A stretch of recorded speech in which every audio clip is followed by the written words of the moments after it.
Good morning. Today I'm very happy to welcome Maria-Crystal Melo. She's a rising talent.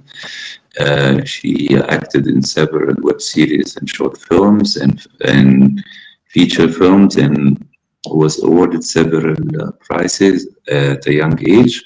So we'll have a talk to know about her career today. How are you, Maria? Hi, nice to meet you. Sherif, thank you so much for having me here today. I'm very excited to speak with you, and I'm very grateful and honored to be here on your show. Thank you very much. Tell me a little bit about your background and you start to be interested in acting when? When I was very young, I've always knew that I wanted to be in films when I was at the age of 8 years old. And I kind of started doing auditions for commercials, but I wasn't like seriously doing it full time because my parents thought I was too young at the time. And they said, you need to wait until you're a little bit older. So then I really seriously got into acting. When I was in high school, I joined, theater and drama clubs. I was doing plays. And then right after high school, that's when I seriously thought of doing this as a career. And then at the age of 19, 20 years old, I was already doing auditions for independent filmmakers and student films, and then just gradually build up my portfolio.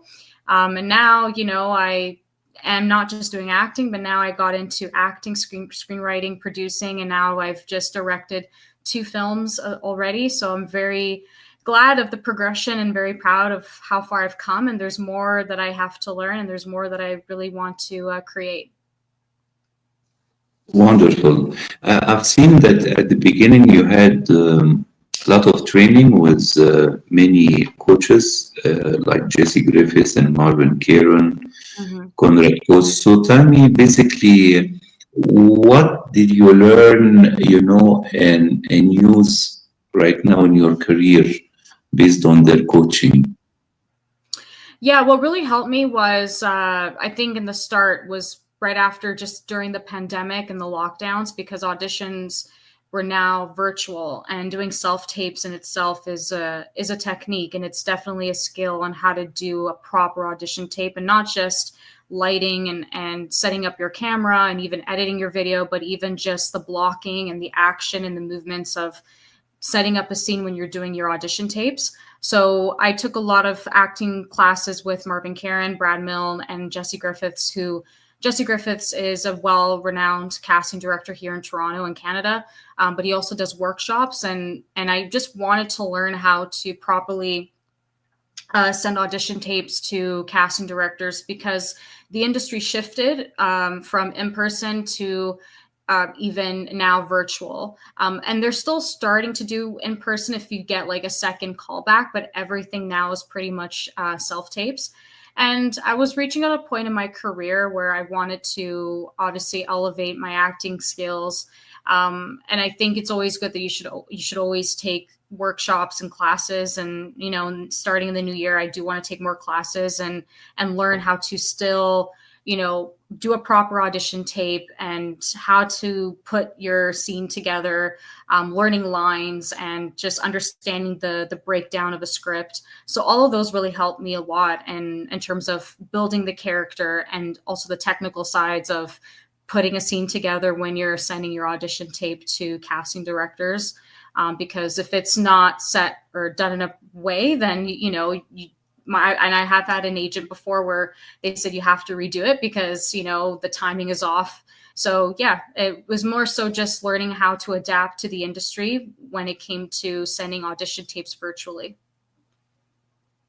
Yes, I've seen that you worked a lot, in some web series, like Drained and Spell Tutor, right? Tell me a little bit, what is the difference according to you to a normal series and a web series? This is related to the budget, related to the talent. They are young people who it's self-funded. According to you, what is the difference?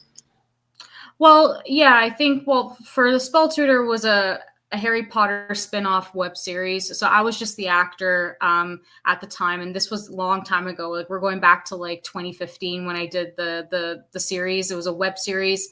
And it was directed by Herman Wang. And, I was a huge fan, and I still am a big fan of the Harry Potter series. So I wanted to do something that was fun.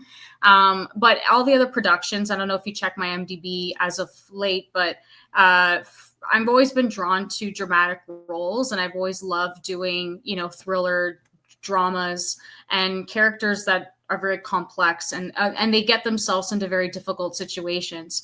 In terms of budget, majority of it is, I would say, self-funded, or what we call a passion project, where you're just trying to build up your portfolio in hopes that maybe you can build up what you have. And then in the future, once you do have a script ready that you want to pitch to investors, that's usually how it works. And when you're starting out as a filmmaker and even as an actor, like, you do have to kind of start in the beginning. You're not going to be getting, financially paid all the time.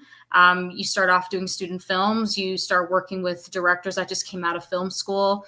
And usually in the beginning, it's kind of difficult to self-fund your own project, because otherwise, it's not financially stable to do that.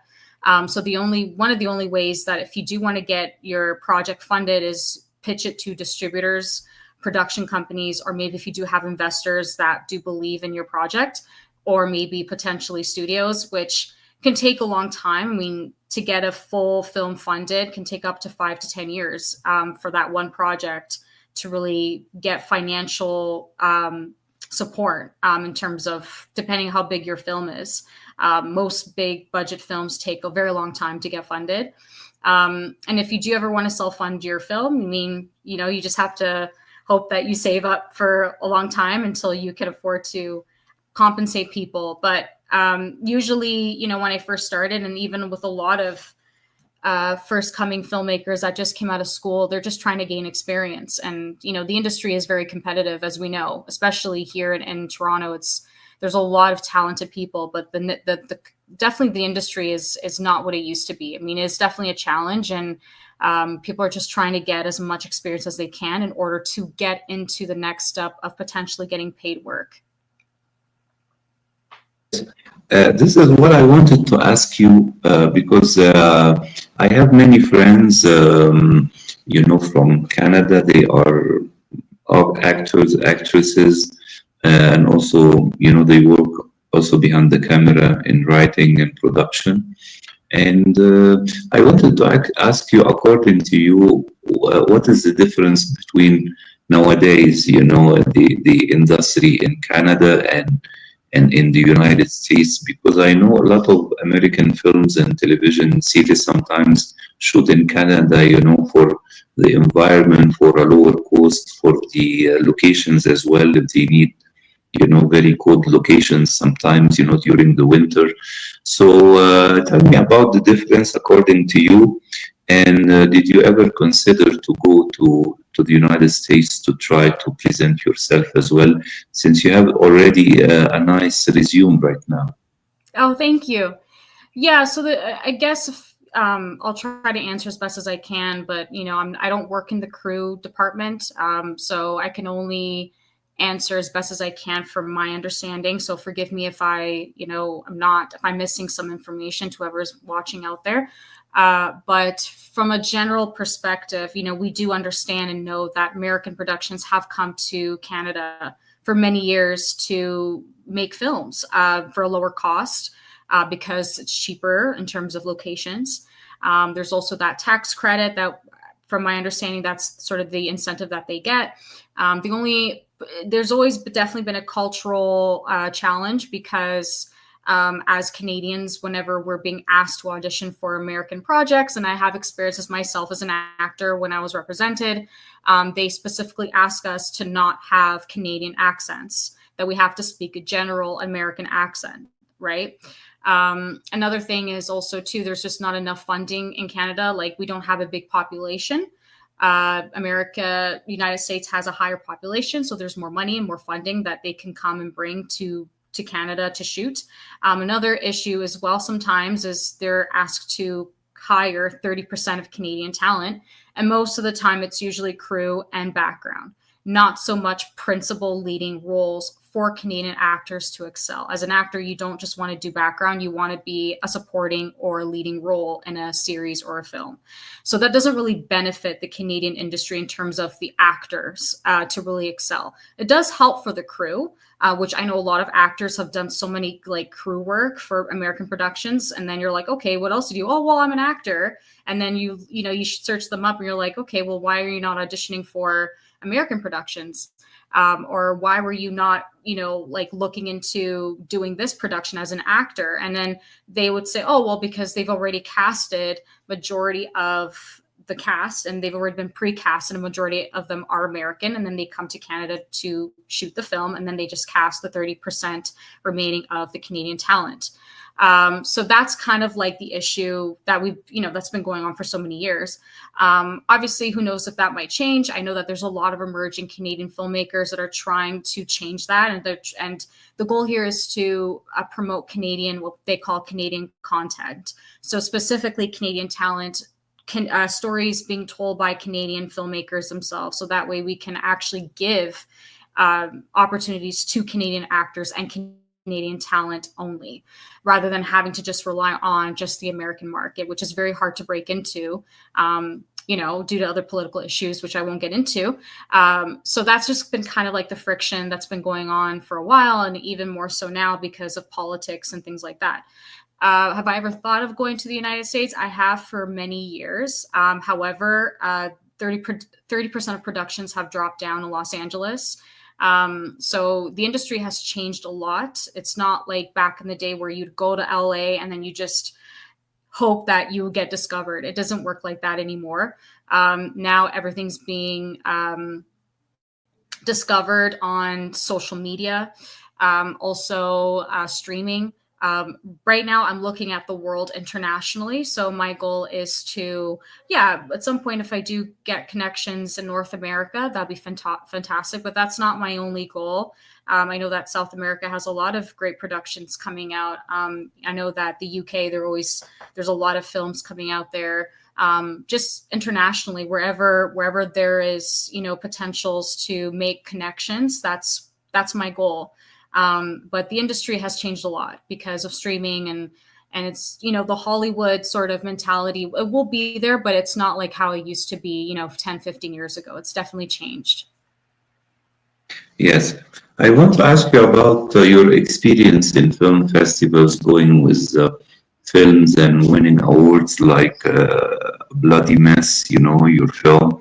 Tell me a little bit about it. And do you think short films and film festivals can help you in, growing up your network, meeting new people, during film festivals? Or right now it has become, like saturated because there are a lot of festivals right now and a lot of talents, and also movies are easier to produce with digital cameras and editing on laptops right now. So I've had debates about the film festival space and whether does it add leverage to your career, does it not? So the way that I look at it is you have to do your research. Of course, it's not wise to spend money on submitting your films to festivals because really, it depends on where you're submitting them to. If it's going to be at TIFF, Cannes, or Sundance, those festivals actually have more leverage. But if it's like some small festival that nobody knows, okay, yeah, it's good for exposure, but the goal is to try and excel a little bit more. It all depends on where you are in your career. I mean, you do have to start somewhere. There's no guarantee that you're going to have like a huge major impact in your career by submitting it to festivals, but it doesn't hurt to try because you never know who you might meet through these venues. A Bloody Mess was a film that I acted in. It was not directed by me. It was not written by me. It was written and directed by C. Sethi. She is a very renowned Canadian filmmaker here in Toronto. And it was basically about the sort of like the taboo of getting your menstrual cycle and how that's being perceived in many different cultures. And in this case, it was within the South Asian community. So it was an interesting casting choice because I'm not South Asian background. So the director just saw me as the character and just felt that I had that personality within the character, Varsha Singh, who is the main character in A Bloody Mess. So, you know, it was an interesting casting choice because I was the only non-South Asian person in the film. But they did an amazing job in terms of trying to sort of match my features with the actress that played my mother. So that was great, and it did very well at festival runs. It got great recognition. But if, let's say, as a filmmaker yourself, like if you're trying to pitch it at festivals, again, it all depends on where you're submitting them to. You need to do your research and just make sure that you know, you can try and get something out of it. Like, again, there's no guarantee. I much rather put it out there than just let it sit there on the internet and it's just kind of sitting there into space. So it is a part of a marketing strategy and it is part of distribution. Short films, unfortunately, don't get like big distribution deals. It's usually when you do like a feature film, and then you can look into how you can get that distributed properly. But it, again, like the industry is always changing. Festivals, I think, are a good start to promote your film and to market it. But again, it's not the only guarantee that it's going to, you know, really bring a lot of leverage. It all depends on the festival. It all depends on the venue, and you just have to do your research and learn about a marketing strategy and how you can get your film properly marketed. Yes, you know, speaking about film festivals, you know, and big and small, you know, I travel to most of the big festivals around the world, like Cannes and Berlin and in Los Angeles and Tribeca and New York as well. And my experience right now that you know, there are a lot of festivals, they are not realistic, you know. Sometimes they accept a lot of films on platforms like Film Freeway, and I don't think they have the time or the experience to watch all these films. And when you go and see the festival, sometimes it go on for 2 or 3 days, you know. So why they accepted like 1,000 films, 2,000 films, you know? I think they accepted because of the screening fee, you know. So I think they think only about getting money. And when you talk to them, you say we are all volunteer, and they refuse to pay people, you know, and even they refuse to pay young people who are volunteering something, you know, symbolic, you know, because sometimes they are students or recently graduated. So I think about the festival industry right now, it's not as realistic as before. They don't think about the films, and festivals is about making the public watch the film, the audience, not ourselves, because we already watched the films, you know. So I don't know how they can organize a festival for a day or two right now, and they accept a lot and a lot of films from all around the world. And also they frustrate, I think, filmmakers who submitted and they are not accepted. If you do a festival for a couple of days, you know, I don't think you can view or screen, you know, the big, you know, number of films you already accepted, you know, in the submission process. So, like you said, for the artist and the filmmaker, you know, one should research a little, you know, a lot about the festival, about its credibility, you know, and as well about its past edition, you know. You don't go there and discover, you know, what's going on later, you know, or late. I want to ask you, Maria, about your interest, especially in psychological thrillers and suspense, because you did some of films, you know. Is this genre drawn you, you know, to venture in it, you know, more in the future? Yeah, of course. Like, you know, I would never try to change or shift genres too much. I've been told to try and do more comedy, but comedy in itself is its own craft, right? Like, I don't think I'm that funny, but you know, like unless they call it comic relief in some movies, it's fun to have. But I would never specifically go into like comedic movies because that's just not like I don't have that kind of capability to do that. because comedy is a different thing. But yeah, I definitely would stick to mostly thrillers, psychological thrillers, dramas, and might have a little bit of comedy in it sometimes. But I think for me, it's not so much genre; it's more so how to tell a story, a compelling story.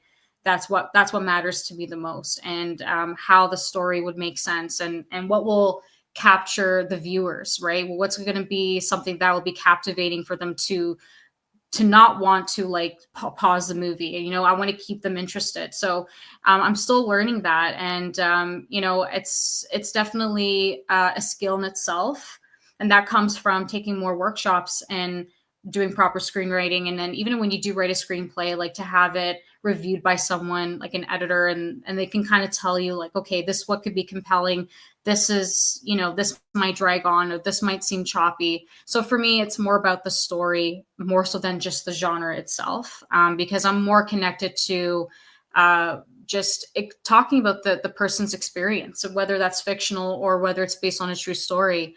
You know, I think everybody has a story to tell, and I think even when you create a fictional story or a fictional character, there's definitely some meaning behind it. So it's more so about just building that story and that world that matters to me the most.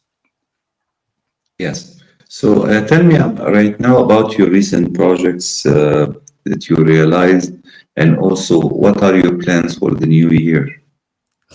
Yeah, so my most recent film that I just completed is called Angel. I wrote it and co-produced it, but directed by Lefty Kutinas, who is a director of the project. It took us a year to make and development, and you know, our plan is to obviously share it with everybody and market the film, and I will put it into some festival screenings, to a few, not to like everywhere, but you know, kind of just selectively picking which I feel would be a good candidate for some of the venues that we want to show the film to audiences. And we're very excited about it. And I will share the film in about a week or so. And I'm very excited that we were able to complete it. My goal for the near future, I don't know yet, or I don't know my goal for the next year. We'll see, because right now I just wrapped up another film that I wrote and directed, and it's a paranormal horror film. Not so much like horror, but more like a paranormal suspense type of movie. And it's my first time that I've ever done a film about a spirit or like related to ghost. I acted in the film, and I directed it, and I wrote it, and I co-produced it. And right now it's in post-production. So I'm very excited to get that completed in the new year. I think my goal is just to finish that film in the new year and to get it out there, and to finish what I just started this summer. So hopefully in the new year, maybe a new project. I don't know. We'll see. We'll see. Maria, I want to thank you very much for this lovely interview, and I wish you all the best in releasing the new film and getting new projects as a writer and producer and director. And I hope as well you expand your work, you know, here in Latin America and in Europe as well. I think right now the world is getting, you know, easier to network, you know, and I think right now all the time we're looking for new talents and new voices, and I think you will achieve a lot of success in the upcoming period. Thank you so much. I really do appreciate you having me here today, and to talk about my journey as a filmmaker. And I'm very grateful to be here and to chat with you. Thank you so much. Thank you very much. Next time, I hope you will have a new release and we can talk more about it. Yes, absolutely. We're very looking forward to doing that. Thank you, Maria. Have a lovely day and weekend. Thank you. Take care. Bye. Bye-bye. Thank you.